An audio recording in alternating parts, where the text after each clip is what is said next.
Sure. I think there's a lot we don't know, but there are certain things that seem to be trends and understandings from different parts of the world. That it's probably not a single disease with a single risk factor, but multifactorial. We certainly know that in certain parts of the world, there are clusters of cases of people crashing into dialysis that are young. But there are a couple of common themes that they're young, they're working outdoors, they're generally strenuous activities. So, agriculture, like think of a sugarcane worker with a machete. They may be miners, they may be military personnel, um, bricklayers. So it's occupation definitely is associated. Um, Parts of the world, so you think Central America, the Northern Triangle, Sri Lanka, Nepal, Nepalese workers moving to the Middle East to do work, parts of Africa, parts of India. And so, how do you put it all together? And like, well, there's likely an occupational risk.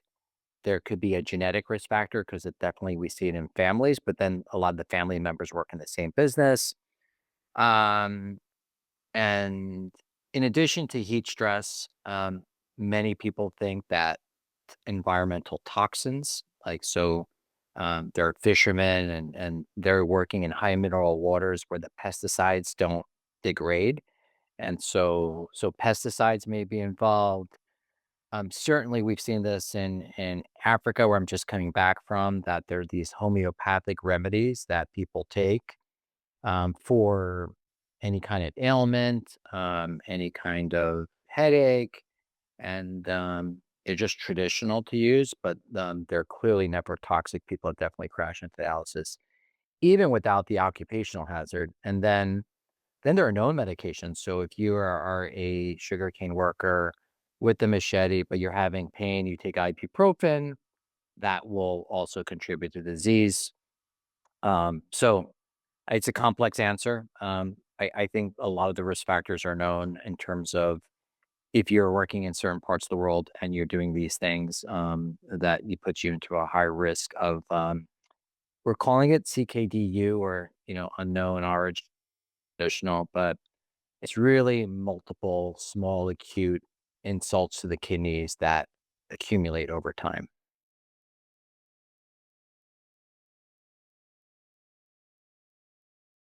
Yeah, I mean, I think it's certainly these are occupations that are challenging. People are working long hours to support their families, and it tends to happen in parts of the world, like I said, in Central America, in parts of Asia, in Africa, India. There are now reported cases in parts of the United States. So if you think of California, um, Florida, Texas, so places with warmer climates, but also where there are workers doing agriculture, for example. So we will definitely see more cases in parts of the world that have traditionally not been associated with this non-traditional CKD. It's unfortunately coming our way.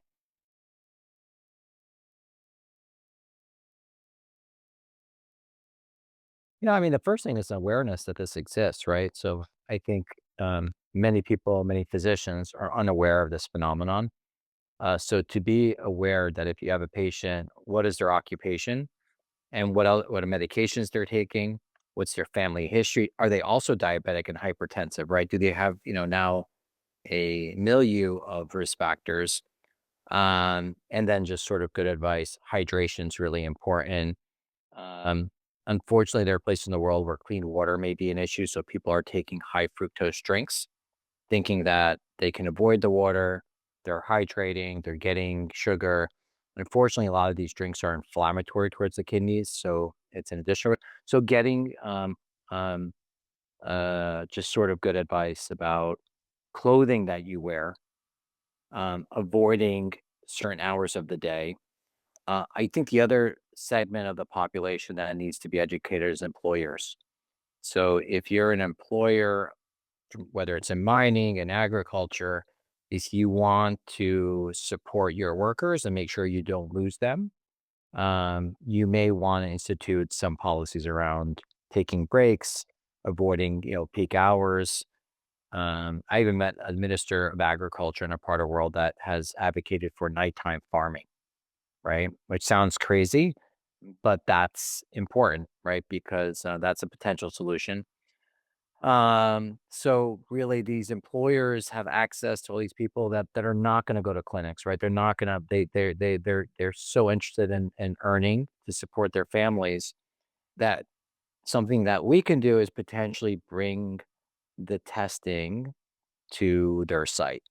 So if you think about bringing a accessible point of care testing that acts like a laboratory and you were to test various employees, you could identify the ones that are abnormal results of their biomarkers and actually pull those off, saying, okay, today you're getting a day off or you're getting extra hydration. So I think that's an important element is that we need more of screening, not just for, diabetics and hypertensive or screening in hospitals, but can we screen at the workplace?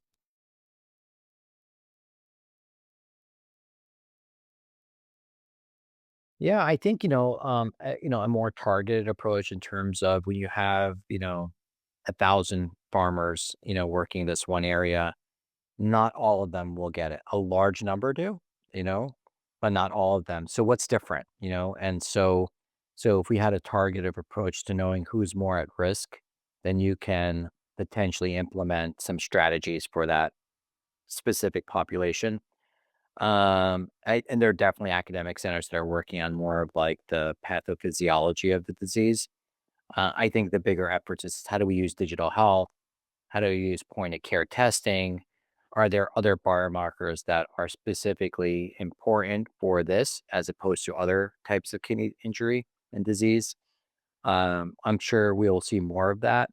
Um, from my personal perspective, I think we should be doing large scale testing of people at risk with an intervention, meaning that once someone's identified, that's not enough. You need to do something about it. And frequently, the intervention is very simple. It's shade and hydration. Hydration alone may not be enough, right? It's both removing from the direct sunlight and then other strategies. Are there, technologies that measure, body heat, and there can be alerts for people. Other obviously more technology around hydration status would be helpful. So there's a lot we can do, but there's some very simple things that are already available and affordable.